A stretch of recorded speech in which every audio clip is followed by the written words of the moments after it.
Hi, everyone. Bill Gallagher. So our topic today is about your vivid vision. Is your vision clear to anyone else? Is it only in your head? Is it not even well formed in your head? We're going to deal with all that and more with our conversation today with Jennifer Hudye. So hang in there.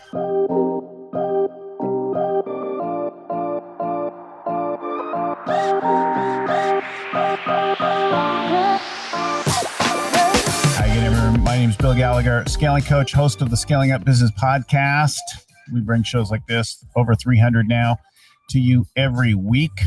Tips, interviews with gurus, stories from leaders about how they grew their company, all that and more you'll find at scalingcoach.com. If you want to search the back catalog for something, maybe you need to hire somebody. Maybe you need to get your roles drilled in right. Maybe you need to get KPIs sorted out or develop your dashboards or hone your strategy or pivot or whatever it is. You'll find all that and more, over 300 topics now at scalingcoach.com. So I want to welcome Jennifer Hudye to the show. So Jennifer is head of a company, and we're going to give you the link later, but it's Conscious Copy. And she's got a website about helping to create your vivid vision. And she's done a lot of work with people in our world, has done a huge amount of work with Cameron Herold and his clients, and been a key resource for that. We've started to recommend her to people. And I thought it'd be great to have her on the show, tell some of the stories about creating a compelling, vivid vision and what are the steps and how do they work with people and so on. So welcome to the show, Jennifer. Thanks for having me, Bill. Excited to be here. Where are you today? Where am I? Yes. Where are you? Solana Beach, California. Oh, that doesn't suck. Doesn't suck at all. Walking distance from the beach.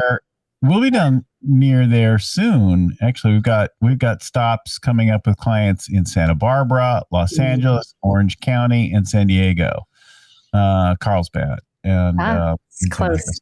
All that right in your backyard. Mm-hmm. Awesome. So welcome to the show. So let me just say a little bit more and then you can talk about your background and getting started, and we'll get into this whole topic of creating killer, cool, compelling, vivid visions. So she's founder and CEO of this company, ConsciousCopy.com. And she's worked with a range of really well-known folks, from Strategic Coach to Bulletproof Coffee and so on. And she really, there's a big connection here with Cameron Herold. So we'll talk about that and more.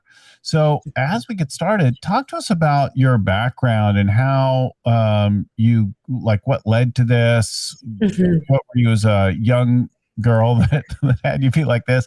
How did you connect with Cameron? And so fill us in. Tell us the whole story. Yeah. So back in 2015, I was starting my company that I have now called Conscious Copy.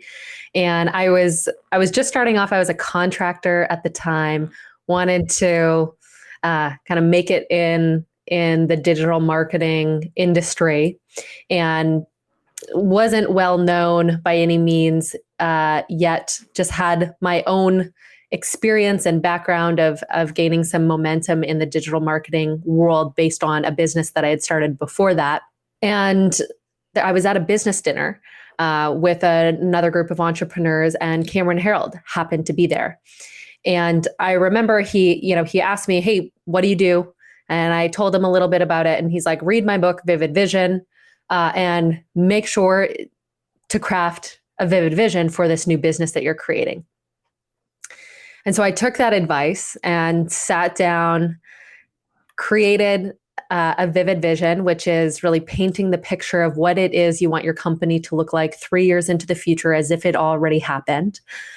And there was part of me, though, that felt like, how the heck is this going to happen? I'm a contractor. Nobody really knows me in the industry, but I had this vision that I wanted to become the number one copywriting agency in the online business and personal development space. I wanted to work with people that were my heroes, like Dan Sullivan and Joe Polish and Brendan Bouchard and all of these people that had really changed my life by reading their books and their programs and that sort of thing. I wanted to build a team. I wanted to grow $1 million business. And so I just wrote it all down. I was like, I don't know how this is going to happen, but I'm going to take Cameron's advice here. Mhm. And so fast forward, I was just doing what I could every single day to gain some momentum in my business. And within 6 months, I had this amazing opportunity that kind of like came up out of the blue to work with some of the people that were names that I had put as dream clients in my Vivid Vision. People like Joe Polish and Dan Sullivan. And that was a key point for me in my business where I started to gain a lot of momentum. And over those 3 years, built an awesome team and started to become the go-to in our industry, specifically for copywriting and messaging and speaking on some of the industry's biggest stages like Traffic and Conversion or Genius Network annual event. And the Vivid Vision was a really key component for me in my own journey. Yeah. But along kind of running parallel to building Conscious Copy, Cameron reached out to me. He had become a client and a dear friend. And he said, hey, I'm noticing that a lot of the CEOs and entrepreneurs that I coach or that are reading my book, they are getting stuck with being able to communicate their vision. And I'm telling them to create a vivid vision, but they have it in their head. They don't know how to communicate it, so they're not getting it done. And as a result, it's really stalling their business. Would you and your team be open to helping them to write their vivid visions? And the way that I viewed it is like a vivid vision is kind of like a sales page for your future. Yeah. So I was like, this seems similar to what we're already doing. And about 5 years ago, or about 4 years ago, we started helping companies write and design their vivid visions. And so fast forward now to 2021, and we've helped over 300, coming up about 350 companies one-on-one, and then hundreds with our courses and programs on it. And it has been one of the most fulfilling things I've ever done to really be part of that super important sacred process for an entrepreneur or CEO to translate what they see so crystal clear in their mind onto a page in a way where they're like, this is the snapshot, this is what I see. And then being able to have their team actually see what they see. It's been an amazing, amazing ride, and I'm so grateful. So I'm going to have you share some stories, some examples of some of the people you worked with, what it was like and the impact on their companies. But I see the same thing again and again. So people have a vague notion of something in their head. There's a lot of detail missing from what it is.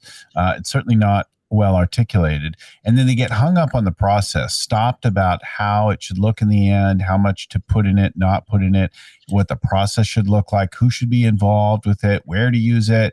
Like all of these things come up in the end. And then they worry about getting it right and doing a bad job. And like everything they do, especially this, because it's so like critical to that future, and they're afraid to put something out there, and gotta get all of these things a lot. So I will address some of that stuff as we go through. Let's tackle some of the stories, the examples that you've got, because I think with that will come some insight to the process. You start with any of them that you like, really.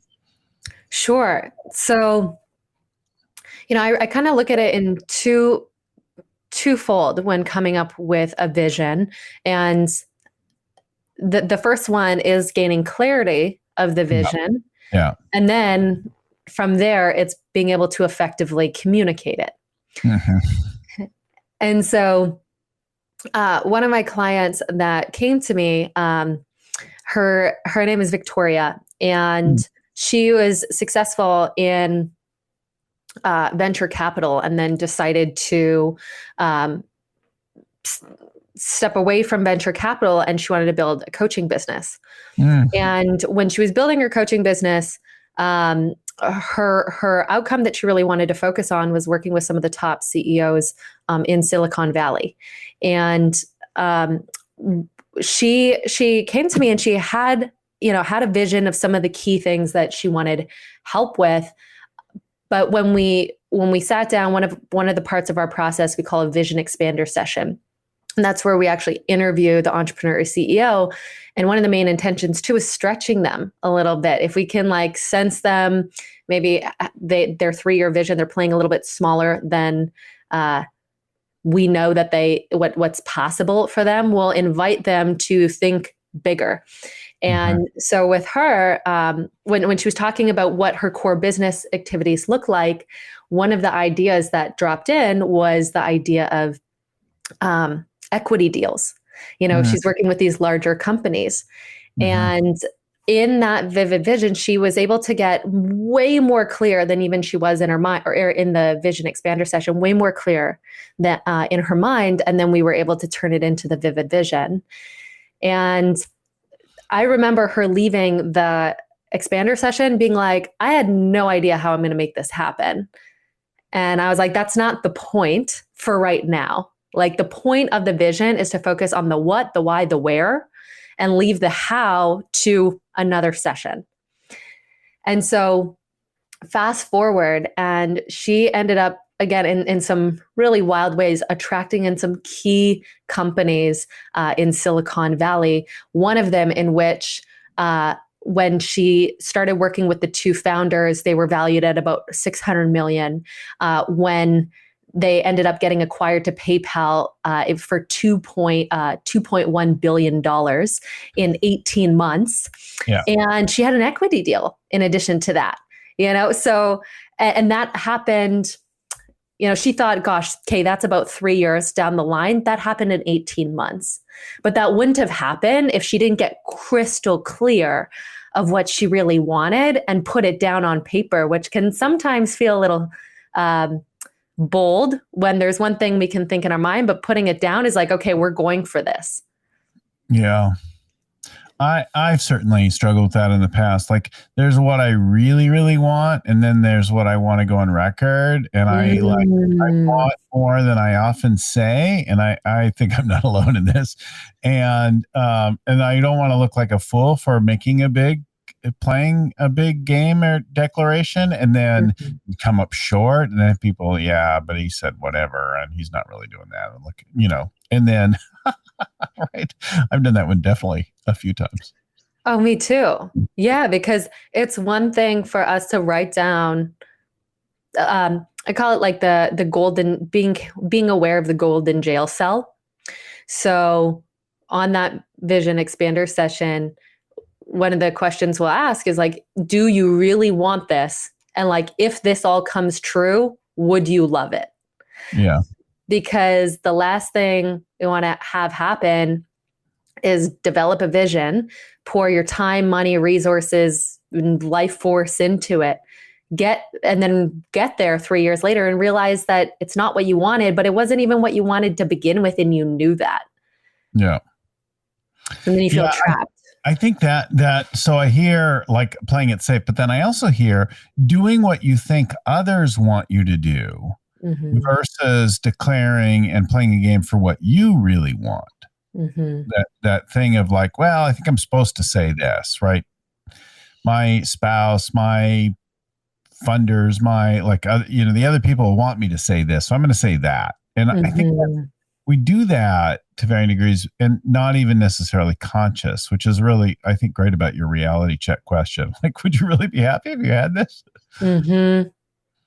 Yeah. Yeah. And sometimes it can be so unconscious, we have no idea. I've definitely fallen in that trap before where, I've built certain aspects of my business based around my insecurities until I realized, interesting that is when I catch it, then I can choose again. But there is some key questions that we really got to ask ourselves around, like, would we love this? Is it what we really want? If we get it, do we think we'll actually be happy? It's really important in that part. Yeah. Let's share some more examples. You, in getting ready for the show, you talked about a company with a CEO named Scott or somebody. Yeah. Yeah. Talk to us about that. What kind of company was that? What'd you do there? How'd that go? Yeah. So when Scott came to us, he has an epic biotech company that has been growing really quick over the last 18 months or so. And he collaborated with a parent company on licensing this really powerful biotech technology that can essentially vibrate frequencies through your body in a very safe way, linked to like if you need more energy or if you want to sleep and that sort of thing. So it's this technology that has so much potential, and he is raising money and getting investors. And one of the challenges that he was running into was that there was all of these people that saw the potential for what it could be. And so everybody's coming to him offering all of the things that he should do with his company. And, you should go in this direction and you should create this avenue and you should, dive into this channel. And it was starting to feel a little bit overwhelming to him because he was clear of what some of his main milestones are. He's a brilliant entrepreneur. And one of the reasons in which we helped him create the Vivid Vision for was to use it as a tool to hand to potential investors or partners and say, hey, this is where we're headed over the course of the next 3 years. So if you see something that can help us in the how get there faster, awesome. But if not, like this is where we're focusing in on. And one of the things that I share often with our clients is as entrepreneurs or CEOs, one of our greatest gifts is that we see opportunity everywhere. And one of our greatest kryptonites is we see opportunity everywhere. And so when you have a clear, vivid vision, you can use that tool to really filter if something is an opportunity aligned to the vision or if it's a seductive distraction, as I call it. Those things that look like, oh, this would be perfect. And then, 6 months down the line, and it was just a distraction. Yeah, I think I love hearing this because I've had this. I know others have had this where you're pitching or even just sharing an idea with other entrepreneurs, with investors, with connectors, with potential customers, and then they start to give you ideas. And if the ideas are very related and solve problems that you have, it's very welcome. If the ideas go off in a different direction, you may be tempted to or feel a need to like answer, argue, or explain them away rather than just take them and go, oh, that's cool. That's interesting. Thank you. And if you haven't shared the full vision with someone, sometimes they'll take you off in some really weird directions that are interesting, but ultimately distracting. And you'll lose what they might have shared had they heard the fullness of what you're trying to accomplish and how to get there.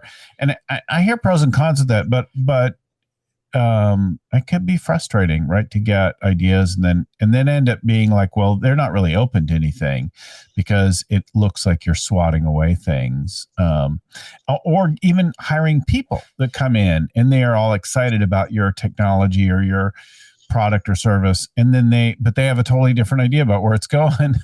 Then you're fighting with new employees about the direction they want to take the business.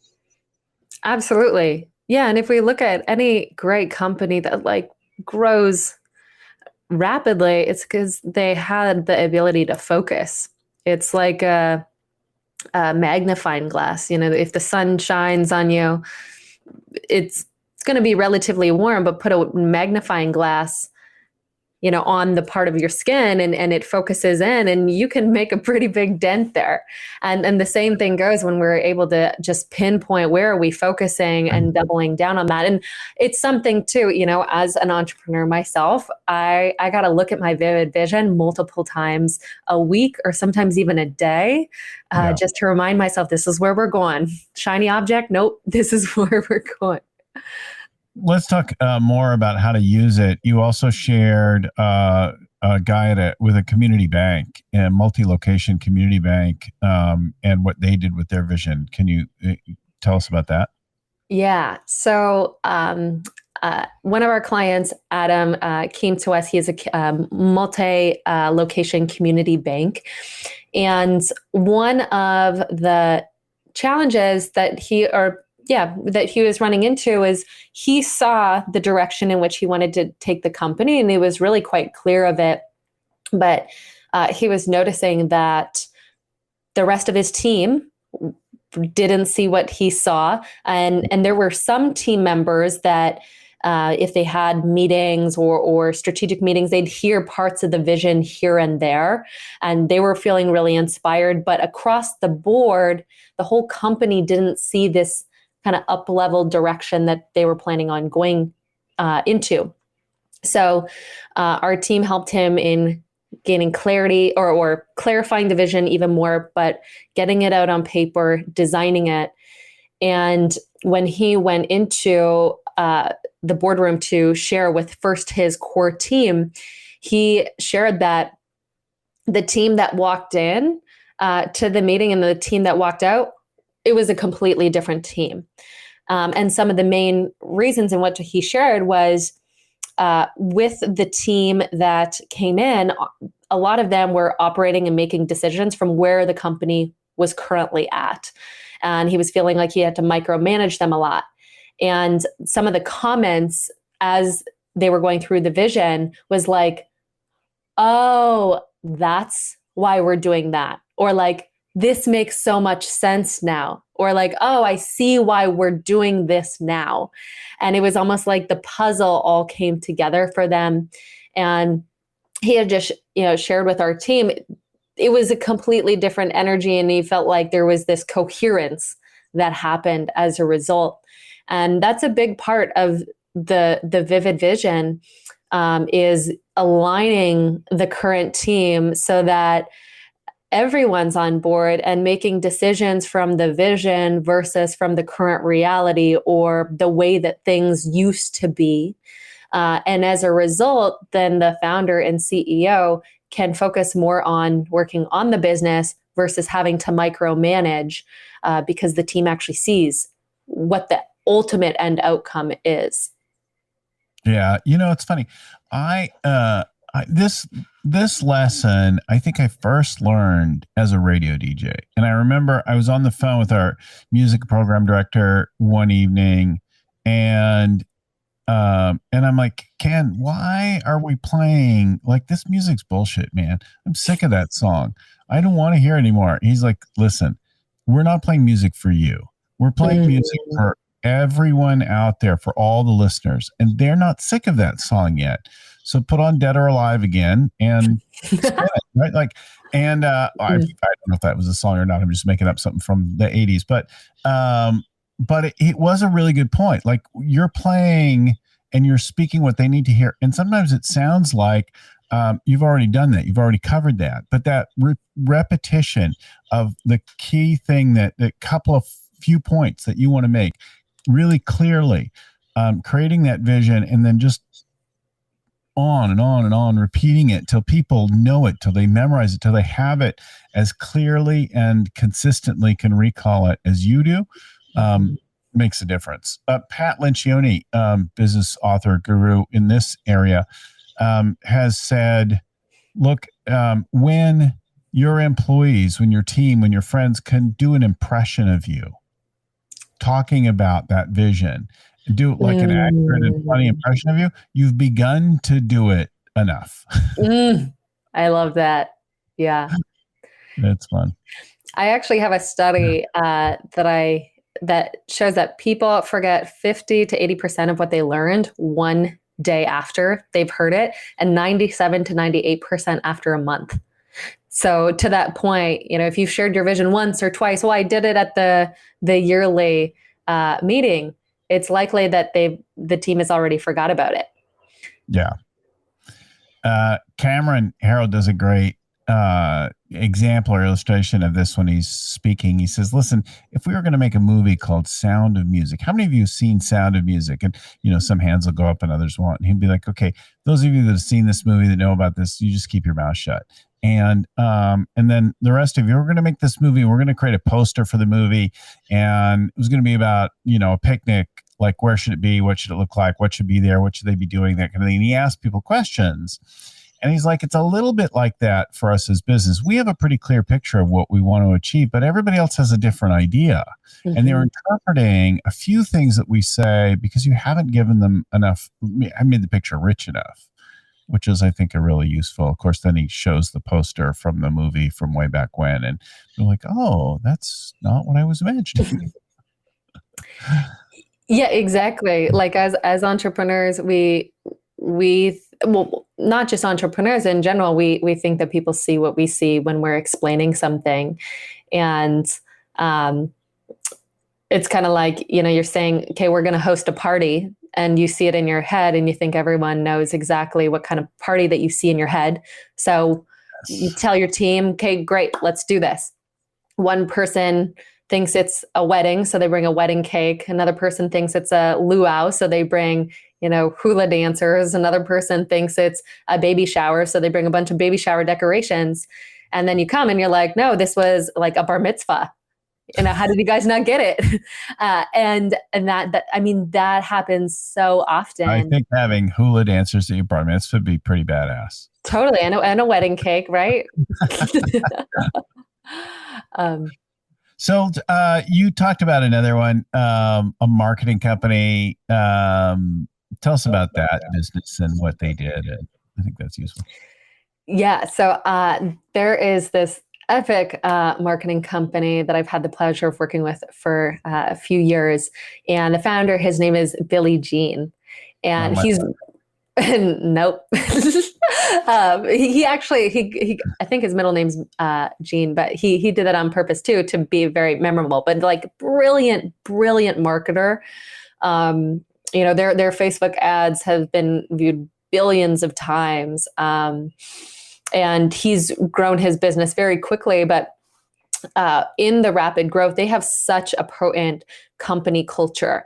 Like I remember maybe 4 or 5 years ago, when I flew to their headquarters, and like as soon as you walk in, you're just like, okay, this place is different. There's this buzz, this energy, all of these young millennials who are just split testing every single ad and the sales metrics going across the boards. And the culture is very distinct too. Like you're coming here, and if you think things like work-life balance is something that you use a lot in your vocabulary, this is the wrong place. And so the challenge that he is noticing there was with the rapid growth and bringing on a ton of new team members all at once. They really wanted to make sure that they got the culture as soon as they came in. Yeah. And that they really got the vision too, so that they could plug in and just figure out the result and make it happen versus having to micromanage them because they weren't open to that.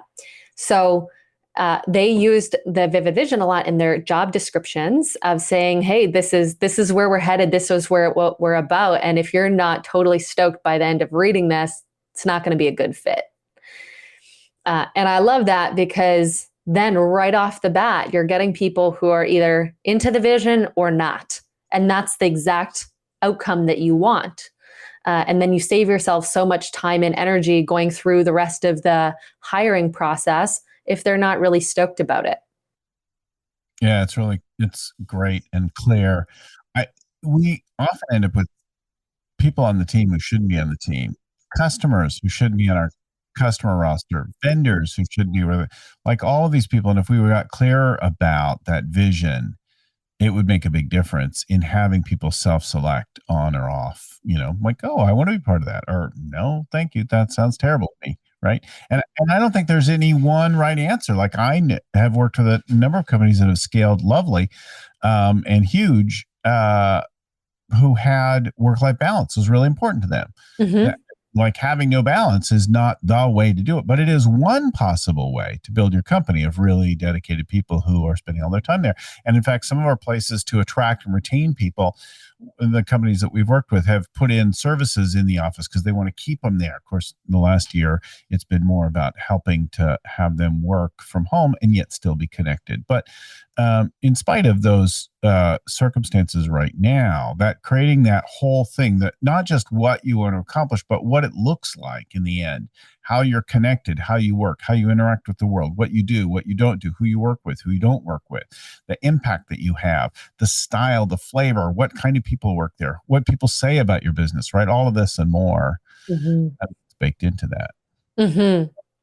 Yeah, it's the whole idea, when we even would write sales pages at our company, the whole idea is we want to attract the right people and repel the wrong people as quick as possible. Because we don't, in marketing, you don't want to pay for leads that aren't your ideal leads. You don't want them to go through your sales process and get on a sales call if they're not the right lead. Well, the same thing goes with the recruiting talent and putting out job ads and descriptions. You want to get people who are in right off the bat. I think that's a danger also of all the way we communicate all things, not just the vivid vision. But if you don't let enough of your preferences, your style, your values come out, then you end up with this sort of watered down gray, I'm something for everyone kind of a business that doesn't compete effectively anywhere. It often ends up with people that clients, customers, employees who feel a little bit off, right? If we try to sort of like bring the whole thing down to some gray middle ground that offends no one, like go ahead, take a risk, be something unusual, piss some folks off, but make some others like passionately in love with you. Yeah, there's that saying, you're either if you try to be everything to everybody, you're going to be nothing to nobody. Nothing to nobody. Yeah. It's really, really great. Well, you've shared some good things with us. Talk to us a little bit about the process, the way that you work, kind of what the flow is. We've done a couple of shows on the topic before. I think we did one with Cameron, but we for sure have done a couple with Brian Scudamore on this topic. And I'd love to kind of hear just your flow. And what does the output look like when people have worked with you?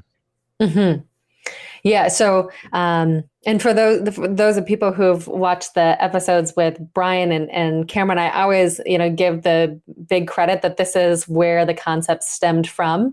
And our company is really the ones who get to deliver on it. And so when they created 1-800-GOT-JUNK, they have a really cool story where they were plateaued for several years. And then they had this idea, why don't we create a vivid vision? Or they saw an Olympic athlete share on the idea of visualization, winning gold medals. So they said, let's try that for 1-800-GOT-JUNK. And then in those 3 years, they were featured, they grew to over $100 million, featured in Oprah, a Harvard Business Review case study, #2 company culture in Canada. And so, yeah, just so much admiration and respect for those guys. Yeah. And so with the process, what we do is we really help the entrepreneurs in crafting their vivid vision. So if they know they want to do it, but they get stuck in the actual creation of it, there's basically 5 steps that we go through with them. We call it the Vivid Vision Method. So step 1 is going through a vivid vision mind map.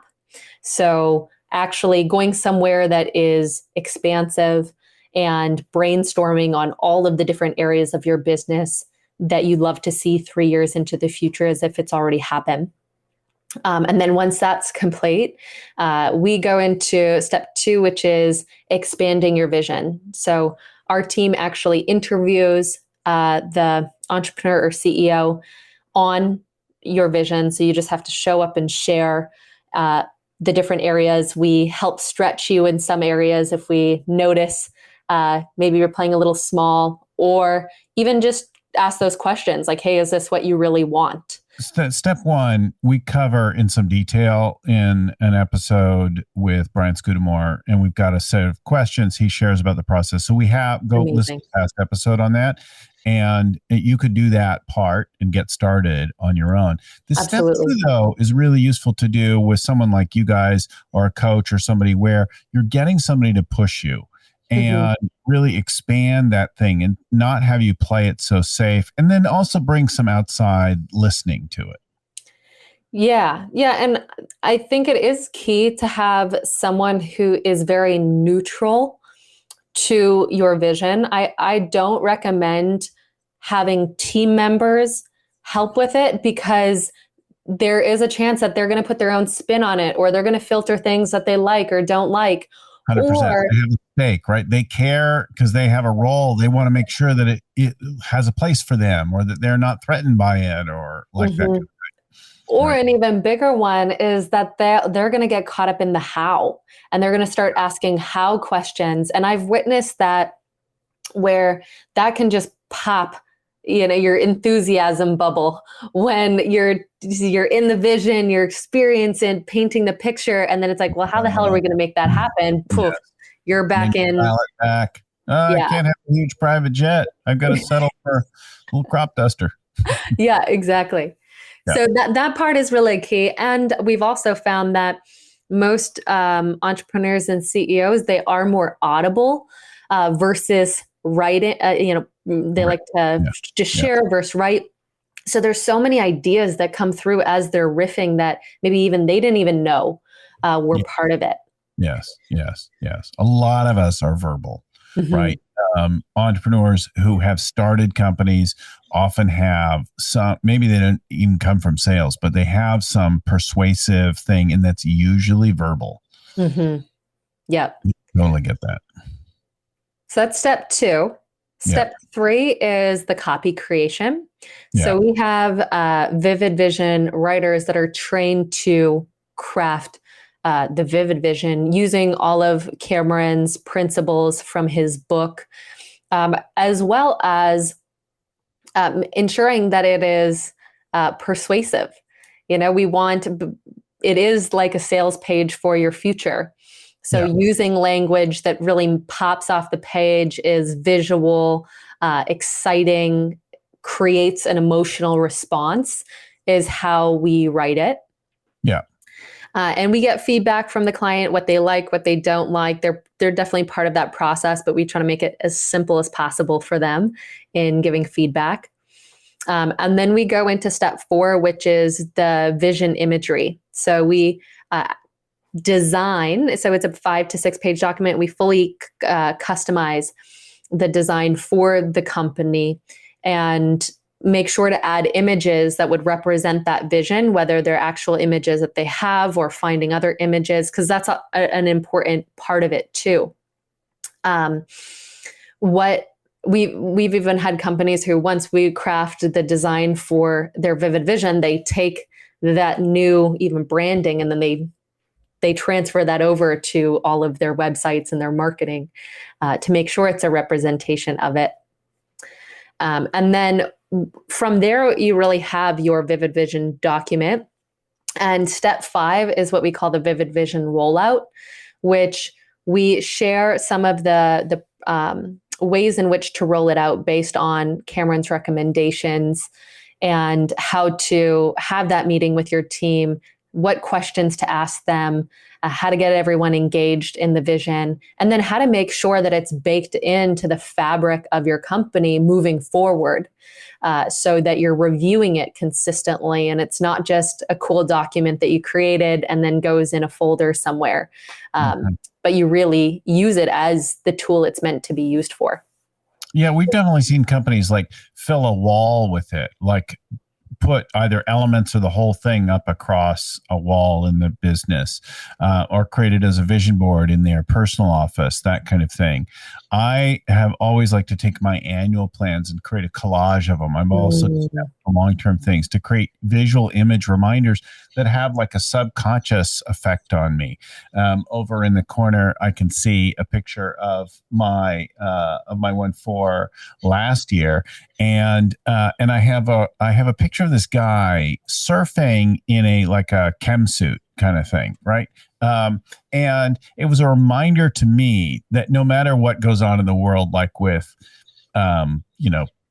COVID or what kind of restrictions are, that I'm going to find a way to keep playing, right? Keep having some fun. So if I've got to go out and get in the lineup in some Tyvek suit, I'm going to do that, right? So keep at it. I love that. Versus getting stopped and whining about how the world, isn't any fun anymore. Mm-hmm. Yeah. So that's another key thing that we really saw this last year of there's many ways that the vivid vision can be so helpful, from recruiting top talent to aligning your current team, helping to delegate so you can focus on what you're best at, having clarity when scaling up, getting key vendors, partners on board. But one of the big ones last year was to create a sense of confidence for the core team while in the middle of circumstance.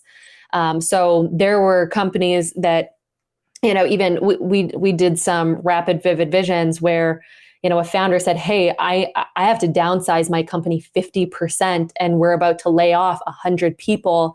I need to create a vision that makes sure that the rest of the people that are still here are enrolled in where we're headed and they don't get freaked out. Yes. So that's a big one. One of the pieces of advice that I received from a mentor of mine named Mary Morrissey, that is like my mantra for life, is hold the vision, not the circumstance. Lovely. Yeah. But you got to know what the vision is. Change, right? Yeah, absolutely. Right. We all stand on different ground at different moments, experience different things. If we keep that vision in sight, we navigate those things, always returning to our own personal true north. I think there's something really beautiful in that. So just to recap a few things for the listeners. The first thing is even getting clear on what your vision is. Probably many of us have a notion of a few points, but it's not a particularly rich vision. We haven't taken the time to fill in all the blanks and really paint the picture, right? We have a few points out there in the future. And then getting effective at communicating it, making sure it's what you really want, getting effective at communicating, getting other people engaged in it. The current team, people you're recruiting, partners, customers, investors, getting everyone kind of on the same thing so that you're more aligned, and that can pay off huge dividends in your growth and growth on plan, right? Growth towards that particular future versus in unexpected directions. And ultimately, this thing helps you to filter your actions, your efforts, your partners, all in ways that keep you moving towards that vision that you've created. Yes? Mm-hmm. Exactly. Lovely. Well, I know folks would like to know more. This one's likely a very hot thing for many of our listeners. And certainly this goes to ours, right? A couple of years ago, I said that I wanted to have a TV show in a few years, and then it was a longer term thing. But then this last year, we went into Zoomland from wherever we were before, and we got better. We upgraded our cameras and our microphones and our lighting and things like that. We figured out how to get good on camera, and that really propelled us to some new results this year in a time that would have been otherwise difficult. If you want to find out more about Jennifer Hudye's company, you're going to go to Create Your Vivid Vision. Very easy to remember. CreateYourVividVision.com is the URL. We'll put that in the show notes.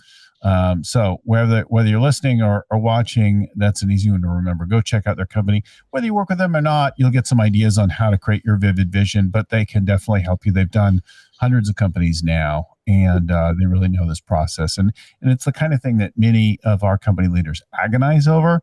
So you can knock it out of the park and do it very quickly if you work with Jennifer and her company. Jennifer, I want to thank you so much for joining our show today and talking about this process and really everything that there is that goes into it. And then I want to thank Lucy Summers, who helps get our show ready and schedule things and prepare our guests and all that kind of thing. Big thanks to Vern Harnish, author and creator of the Scaling Up Framework that Cameron and Brian also use to grow their businesses and scale to first 100 million and now well beyond 500 million. Audio is edited by Albert Burge at Podfly Productions. Our show notes get written up by Ein Kadina and proofread by Tim McGowan. Thanks again, everyone, for listening. Keep scaling up.